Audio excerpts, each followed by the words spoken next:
Hey y'all, here is your episode of the day, and I want to deal with the topic of assumptions again.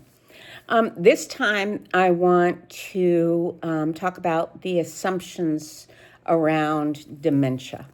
There's a lot of stereotyping concerning people who have been diagnosed with dementia. There's actually hundreds of different kinds of dementia.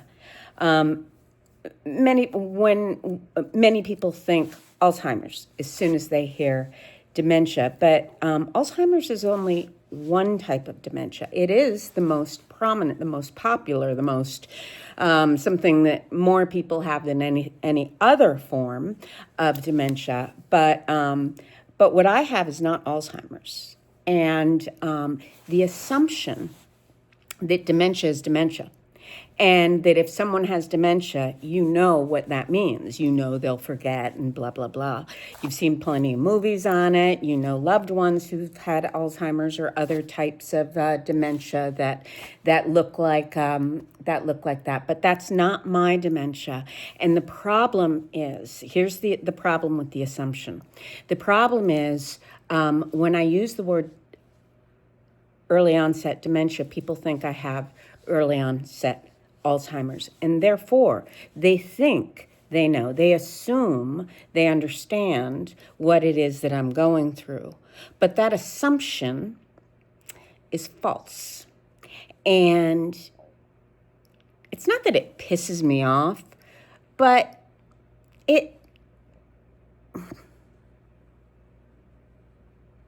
it's not what I have. And people think they know what I have.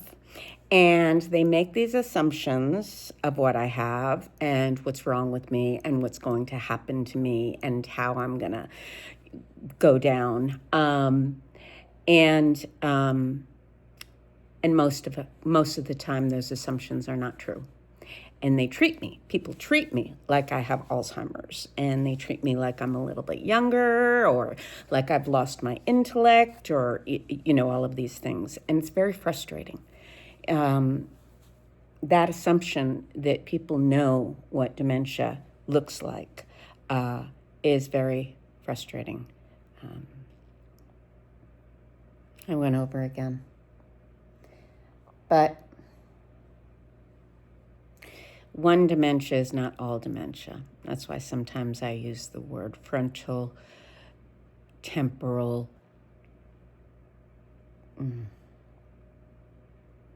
degeneration instead of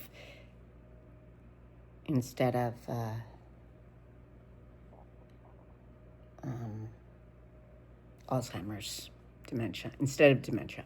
All right, way over. Talk to you later. Bye.